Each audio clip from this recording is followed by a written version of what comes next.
Welcome to the number one friendship podcast in the country. I'm Aaron Karo. I'm Matt Ritter. Guys, make sure to go to audible.com/thebuddy system to check out our Audible original. Gives you plenty of tips on how to make and maintain friends. And please write a review if you've already listened to it. And also go to Marry Your Podcast to grab our merch and watch our episodes on YouTube. Matt, it is March Madness time, and we're going to do a little March Madness friendship bracket. I love our March Madness. I'm just curious what you think about what I'm calling the bracketification of America. First of all, just in sports, now every sport has a bracket. When did this happen? Well, I think it's probably more commonly thought of as the gamification of. But this is even more specific than gamification. Everything is bracketed now? Well, even like when the NFL playoffs were on, when you go to ESPN, there's a bracket. Is it just because like psychologically that gets us more excited? They figured that out? I love it, and it works on me. I mean, we're doing it. We literally fell prey to it, and we're predators. We're making people fall prey to it. I love a freaking bracket. I love it. And I don't even do March Madness. There is something psychological. I mean, look, people like gambling, I guess, but there's just something about the visual of it narrowing, right? Like just this thing, this, I don't know. There's something else I've been meaning to ask you, Matt. You have been on the forefront of being sort of ringing the alarm bell about betting apps. Yeah. Over, and I think you've been very prescient. What about the prediction markets? Even more dangerous. Insane, right? I mean, we're getting to the point where it's like, is it far-fetched to believe somebody would murder somebody to just like change the outcome of a betting market? Movie idea. Yeah. I mean, it's scary. I mean, obviously, you see how high reaching the gambling stuff is. I mean, NBA players got arrested who already make millions. Right. So but just think about that, right? Just put this all in context. NBA players who make millions are willing to risk it all for the gambling fix. Think about everybody below them. If there are a dozen NBA players who are going to end up getting caught gambling, trickle that down to college, I don't know, high school, little league, predicted markets on. I want to do like predicted market on 7th grade student government.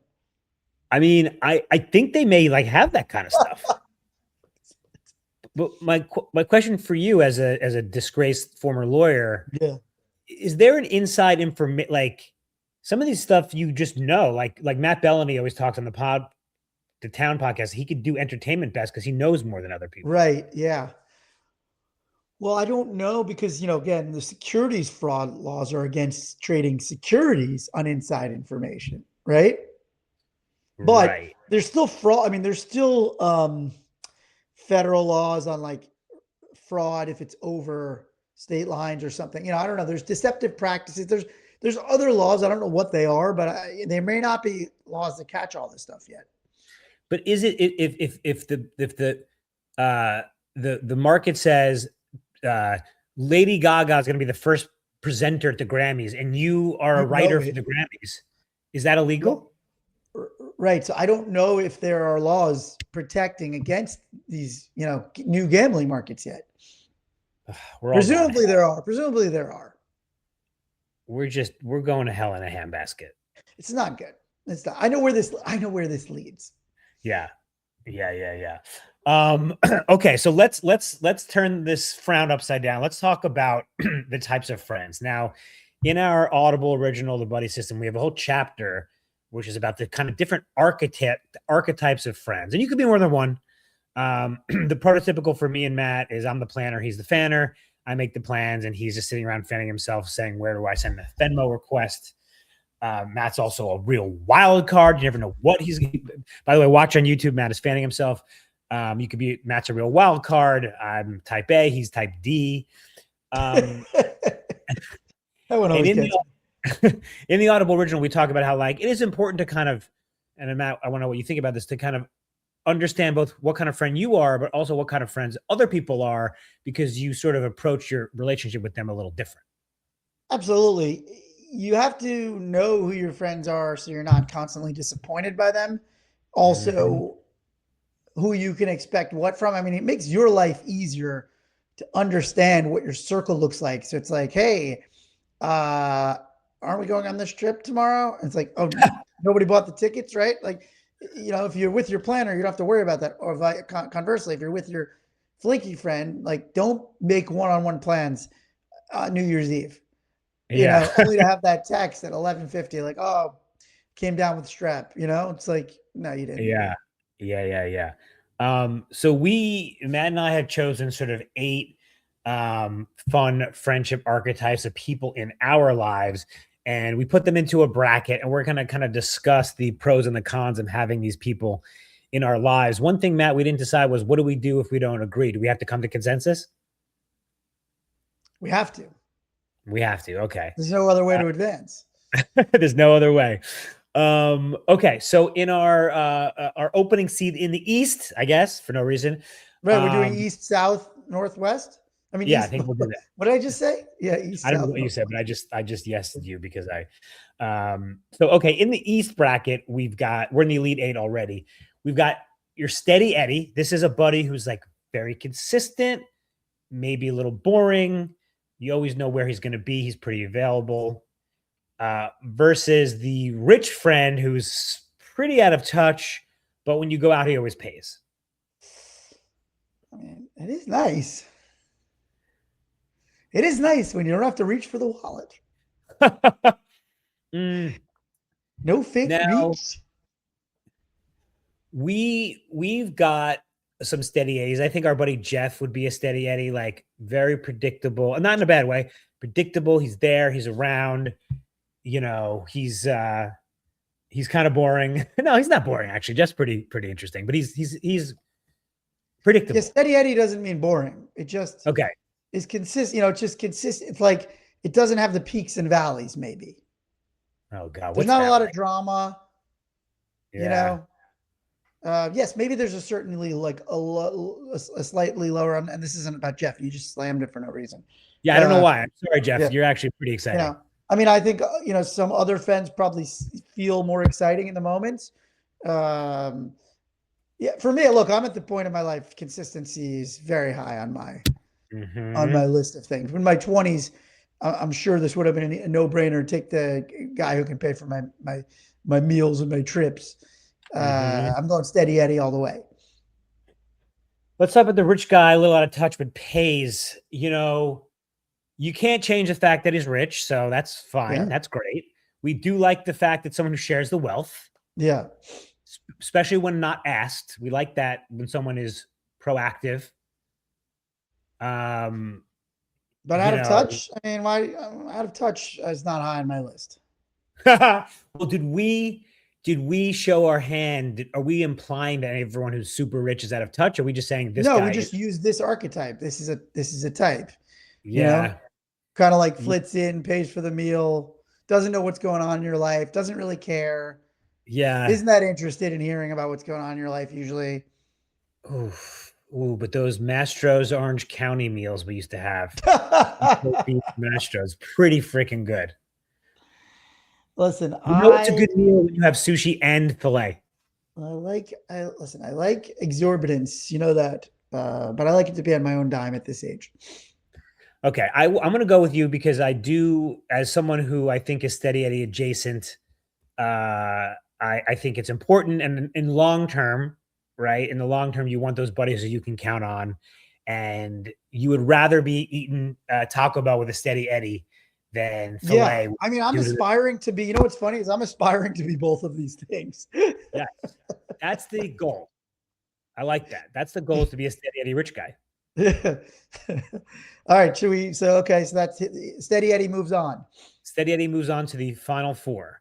Okay. Now in the North bracket, we've got the hype man. This is the guy who's always talking you up, and we'll talk about some of the pitfalls of that, as you and I have discussed previously, versus the guy who disappears for 3 months, can't get a hold of him, or doesn't return to your text, and comes in for the most epic hang, 10 out of 10. Isn't it amazing that the longer you go without seeing somebody like this, the more outrageous that one night is when you go out. Yeah. Yeah. Like if you don't see somebody for 10 years, you better just know who your organ, like, organ donor is. Like you have to have an organ donor card filled out, and like, your wife needs to know how to reach you because you're gonna be in Mexico. Matt, you an organ donor? No, Are we you getting find into that. this now? I'm gonna say no. I think Yeah. I'm not because of my irrational fear that like they're gonna cut me up too early. Yeah. I did in my most recent driver's license. I did it. I am an organ donor because I did a lot of research, and that's not a thing. I know. I And thought maybe you I were gonna, will. Maybe I will at some point. I have to get over that. I have like little fears that I haven't been able to get over. Oh, that's a very common thing. Also, I mean, this is the king of the digressions. You want to be cremated, buried? Do you have a preference? Try not to think about these things, but buried. I know you want to be cremated. I am. Wow, what a crazy friendship we had that you know that. I'm starting to, I don't know, waver a little bit.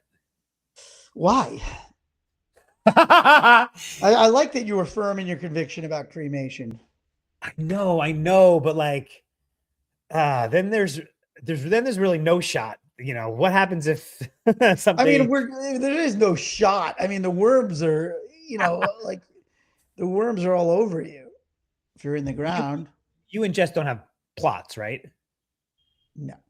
Okay. I mean, it's not. Listen, my folks have. I know. I guess we got to start thinking about this stuff. Lord, oh Lord, you're really depressing the hell out of me this morning, dude.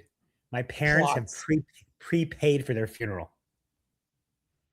Is that what kind of discount do you get prepaying? Oh, I gotta ask them, but they're like, "Don't worry, we took care of it." I'm like, "It's good. You should be very thankful. That's a big no, hit. I am, but like, the only thing worse than thinking about your own mortality is thinking about your parents. So the best thing a parent can do for you is prepay for their own funeral. Yeah, prepay. Well, because you've told the story of getting upselled on your dad's coffin. Oh my God, the upsell at the funeral, guys. I don't want to take up too much time, but basically they offer you, to put your most beloved family member into a paper bag for $2,000. And then once you're mortified, they go, oh, well, the lowest cherry wood is $7,000. And you, of course, choose that one, which is what they wanted you to choose from the beginning. Right. Oh, gosh. Okay. I took us into a crazy tangent. So, okay. Hype man versus the Vanishes for 3 months. Oh, sorry. The hype man is a guy who talks you up. I mean, Matt is a very specific type of hype man that he hypes me up and stuff that's not overhype. Overhype. No, but here's the thing. Here's my take. I exaggerate because they're gonna then cut you down in their mind anyway. So if I say, hey, Karo sold 12 books, they're gonna think he couldn't have sold 12. It's probably more like 6. And it's actually what, 8? So hey, it's like, what a bizarre way of thinking about things. Yeah. I go, he's 6 feet. They go, no, he's 5'2". I'm like, no, he's actually, then they measure you. You're like, oh, he's 5'6". It's great. First of all, I love how you think of your hype like you think of coffins. Like you go high, they go low, and you come in the middle. Yeah. Well, because I'm anchoring them mentally to a higher level. It's pretty clear this is going to be the hype man, right? I'm sorry. What was the other one?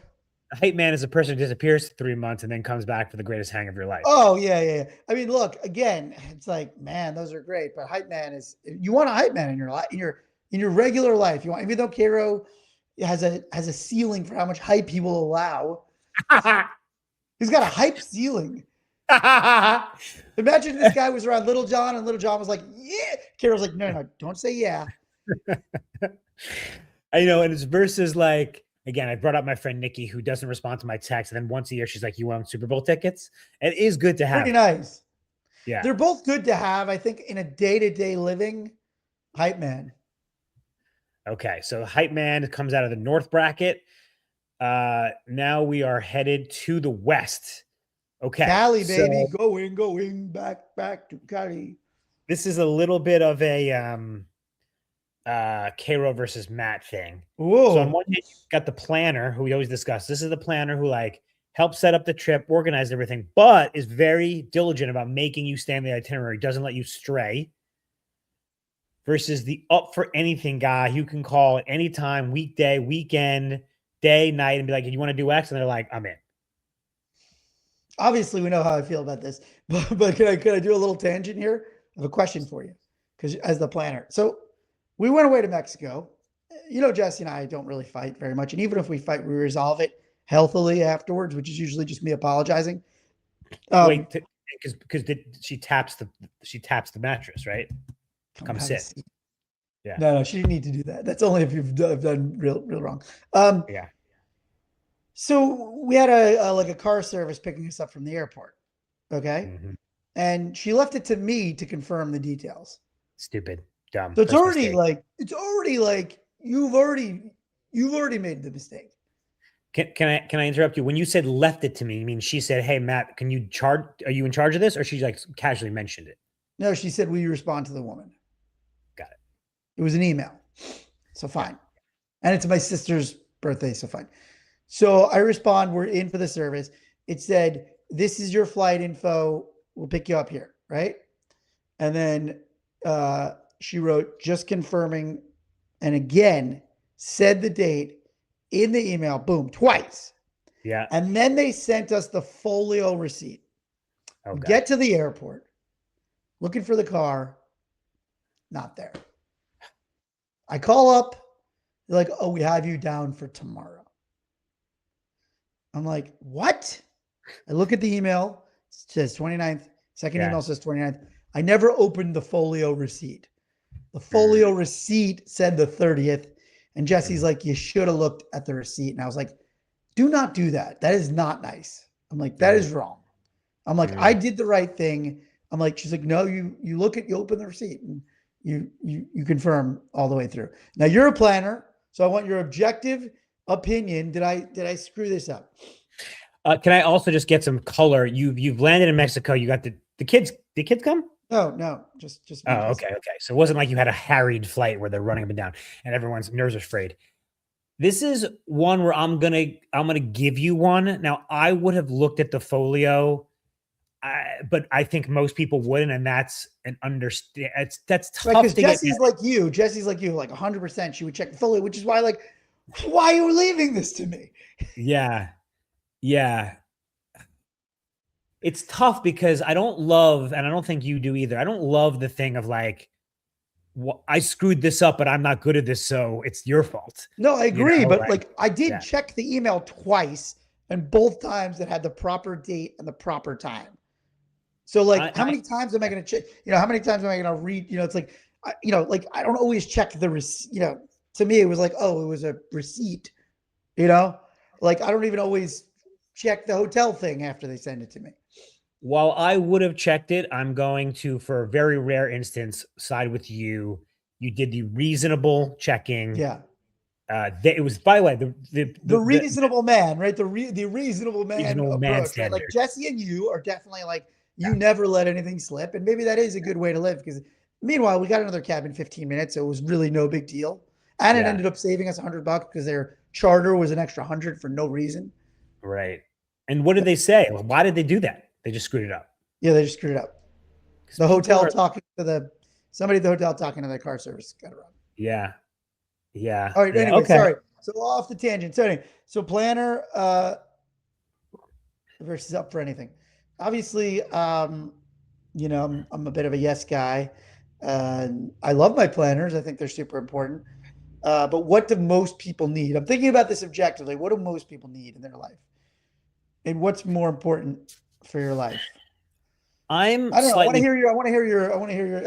I could be sold, but I think a lot of life is like finding people to do things with. Right. So that's where I'm torn. So I am the planner, and like you need that, like, the early origins of the Man of the Year dinner came from me because I was keeping track and organizing and making the dinners. And if you don't have that, if you have two Matts, it's a problem. It's a problem. Yeah, you're up for anything, but nothing. you're up for anything, but there's nothing to do. Yeah, there's nothing to do. I don't know. It's a tough one. These people should have met in the finals. Maybe it's one of those, like, somebody must have been injured during the season to get these seeds to be facing each other in an earlier round matchup. It's like when Nadal Djokovic would face each other in like the third round. You're like, oh, that's a bummer. By the way, this is a major digression. What do you think of the 1 point challenge, the Australian Open thing? I don't even know what you're talking about. I've been really, Matt. This is Matt. Like this is the peak Matt. What is it? The Australian Open. They before the tournament they did a 1 point only. It's a bracket. Everybody from the top to the bottom. It's 1 point through a bracket. The winner won $1 million, and an amateur won all the way through. Wait, hold on. But a bracket. Who is competing?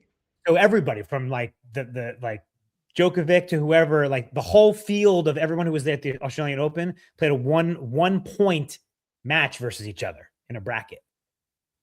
So they separately played an entire 1 point thing, and who won? And some amateur won because he got lucky. You're saying some amateur won 1 point in a row versus Djokovic, Alcaraz. Well, the first round he played some other amateur, then he, because if you miss your serve, you're out. If you double fault. Also, when you're playing that way, I could see somebody just like hitting in 100-mile-an-hour return. Yeah. Like swinging like crazily. Yeah. Because actually there's an old clip. It's actually a very funny clip of Federer talking about a young Djokovic, talking about how he's reckless and he doesn't play like that. And like, this was the first time he lost to Djokovic, and he thought it was just like an amateur guy being reckless and like hitting crazy returns. It turns out Djokovic was, one of the best players of all time, but that's actually really funny. I had no idea. That's awesome. Yeah. It's very Matt coded. You would have loved it. Okay. So Up for Anything versus Planner. Two very important roles. I'm going to ultimately vote, since we have a steady Eddy in here, I'm going to vote for Up for Anything, guy. I think you need that to spice things up. And eventually you're going to do something. Someone's true. going to be that's true. We already have a steady Eddy in the bracket. Okay. Well, obviously I'm also on board for Up for Anything. This is great. All right, then last in the North bracket, we've got a connector. So this the guy who knows everybody versus the guy who screwed up his life so you don't have to, because he's got all kinds of cautionary tales. So can I just get a little more color? Are we saying that this person offers wisdom because of his own trials and tribulations? Yes. He's like one of those people who've had 10 different careers, right. 5 courses. But actually knows things and is offering good wisdom, is what you're saying. 100%. 100%. Versus the connector who seems to literally know everybody, potentially has shallower relationships, but like knows everyone. Can I say having a connector in your life can really do wonders for you? That's true. I mean, being a connector can do wonders for you, but not everybody's kind of built that way. But having a connector in your life, like, you ever just have somebody make an intro you didn't even ask for, and it's like super helpful? Dude, how amazing is it when you're talking to somebody and they're like, blah, blah, blah. And you're like, oh, I know them. I'll text them right now. And they're just like, oh my God. Yeah. No, because I try to do that for people. And I think I only learned to do it for people because it's been done for me. And I'm like, such an amazing thing to just don't even, they don't even have to always ask. If you know that this person it would be great for them to meet this person, just do it. Yeah. I mean, of course it helps. You need to have the connection in the first place. Yes. Yes. Connector. Okay. Sorry. So connector versus somebody who's had the ups and downs of life, giving you wisdom. Let's delve into that a little more.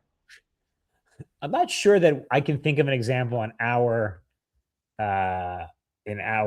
life of someone who's kind of been around, seen it all, but like knows a lot. I mean, it feels like it's usually an older person. Yeah, it's good. It's like a mentor, somebody in your circle of trust. It is good to have somebody in your circle of trust who isn't just kind of like talking back at you, repeating things you are saying about the situation without any actual color. You know what I mean? Right. Like basically ChatGPT. You want someone who's not that. Right. Like, I think you want somebody with their own external POV that is like hardened and, wizened from just, like you said, failures and divorce and, some things that went sideways where they're like, I know things, not always from bad things. It's the ups and the downs of life. Because a connector, yeah. But no, go on. A connector feels a little like worky. I know. Obviously, it's helpful if you're like, my buddy knows a good party, or this person is friends with this, can get tickets. But I don't know. You kind of, your last description of the guy who screwed up his life kind of made me like feel I want to talk to this person and hang out. Also makes you feel better about yourself. Yeah, I was gonna say it's like you need somebody who's really looking out for you. And a lot of times the people who look out for you are people who have seen the other side. Yeah. I think let's go with the screwed up your life guy so you don't I have to. like it. I like it. So what do Okay. we So have in our now, final four? so our final four, we've got Steady Eddie, Up for Anything guy, Hype Man, and screwed up his life so you don't have to. Okay, so what's the matchup now? So Do the we first re-bracket it or is I no? bracket. So we're going east, west, north, south. So east, west is Steady Eddie versus Up for Anything guy. So the guy who's very consistent versus the guy who's just down for anything.